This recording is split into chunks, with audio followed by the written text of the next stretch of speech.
So from F నుంచి both sides of CF. So next from C నుంచి both sides of CF line draw చేస్తే మనకి perpendicular bisect line అనేది draw చేస్తాం. ఏదైనది perpendicular bisect. So perpendicular bisect మనకి చేసుకొని just action చేసుకుంటాం. So ఈ పాయింట్ పేరేంటమ్మా vertex. పాయింట్ పేరేంటమ్మా vertex. Next draw the VF from VF నుంచి PE డ్రా చేయాలి. బట్ ఏంటమ్మా VF equal to PE. VF equal to PE. Exact గా రావడానికి కోసం ఖచ్చితంగా మోడల్ వాడండి. కనమా. సో ఈ పాయింట్ ఏంటమ్మా E.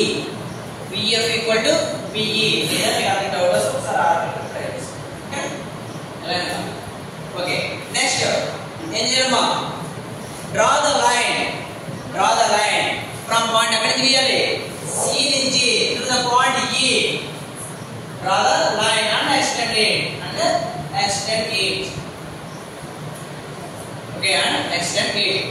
నెక్స్ట్ డివిజన్ ఏం చేయాలమ్మా లైన్ డివిజన్ ఫ్రమ్ పాయింట్ ఎక్కడ చేయాలమ్మా V నుంచి. సో ఎలిప్స్ లాగా దీనికి రెండు వర్టెక్స్ ఫోకస్ ఉండవు. ఒకే వర్టెక్స్ ఒకే ఫోకస్ ఉంటుంది. సో కర్వ్ ఎక్కడ కలవదు అన్నమాట. Open curve